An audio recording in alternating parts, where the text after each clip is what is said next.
பஞ்சமி திதியில் பிறந்தவர்கள் இவர்களுக்கு மிதுனம் மற்றும் கன்னி திதி சூனியமாக வரும்.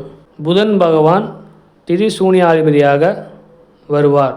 புதன் சார்ந்த காரகத்துவங்கள் இவர்களுக்கு கிடைக்கப்பெறாது அல்லது கிடைப்பதில் சிக்கல் ஏற்படும். மிதுனம் மற்றும் கன்னி ஆகிய பாவக காரகத்துவங்களும் இவர்களுக்கு பாதிப்பை உண்டாக்கும். அதேபோல் மிதுனம் மற்றும் கன்னி ராசியில் ஏதேனும் கிரகங்கள் இருந்தாலும் அந்த கிரகங்கள் சார்ந்த காரகத்துவங்களும் பாதிப்படையும். எந்த ஒரு விஷயமும் கிடைப்பது போல் இருக்கும், ஆனால் கிடைக்காது. கை கெட்டியது வாய் கெட்டவில்லை என்பது போல் எல்லா விஷயங்களும் கிடைப்பது போன்ற உணர்வை கொடுத்தாலும் இறுதியில் அது கிடைப்பதில் சிக்கல்களை உண்டாக்கிவிடும். கல்வியில் அவ்வளவு சிறப்பு இருக்காது.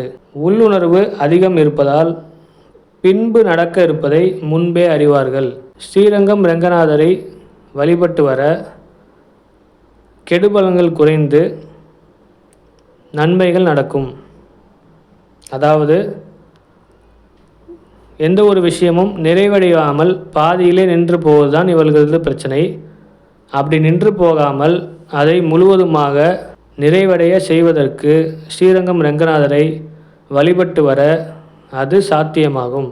புதன் இவர்கள் ஜாதகத்தில் பலம் இழந்து இருந்தாலோ அல்லது மறைந்திருந்தாலோ மேற் சொன்ன கெடுபலங்கள் இல்லாமல் நற்பலன்களே நடக்கும்.